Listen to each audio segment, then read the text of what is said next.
இப்ப என்ன புல்லுக்கட்டை காமிச்சிட்டு எருமை மாடை கூட்டிட்டு வந்துகிட்டு இருக்க? இந்தா போகணும்டா. ஜல்லிக்கட்டுக்கா?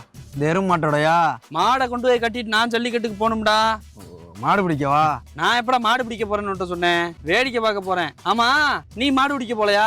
நான் போனேன்னா வேற யாராவது மாடை பிடிக்க முடியுமாடா? வருஷம் மொதல் இடத்துல ஜெயிச்சுக்கிட்டு இருக்கேன்டா. இது வரையில மாட்டை பேன் பண்ணி பார்த்துருக்கேன், மாடுபிடி வீரனை பேன் பண்ணி பார்த்துருக்கியா? நான் மந்தையில இறங்கி விளையாட ஆரம்பிச்சேன்னு வச்சுக்க, ஒரு மாடு தப்பாது, அம்புட்டும் புடி மாடா தான் இருக்கு. செகுட்டு மூதேவி, உன் மாடு அங்க ஒரு கோயில் கடை வரைக்கும் தெரியுது, அதை பிடிக்க போலையான்னு கேட்டேன். என் மாட்டை கிடா வரட்டிக்கிட்டு இருக்கா மாப்பிள்ள? எங்க அப்பா தெரிஞ்சா கத்துவா மாப்பிள்ள, என்னன்னு பாப்போம்டா. மாட்டை எப்படா கிடா வரட்டும், அவன் நம்மளை கலாய்க்கிறான்டா. ஆமா, உன் மாடு பால் தருமா? ஐயோ உள்ள விட்டுறாதரா, காலம் கண்டது. மாப்பிள்ள ரொம்ப கவலைப்படுத்துறான்டா நம்மள. பாரு மாப்பிள்ள.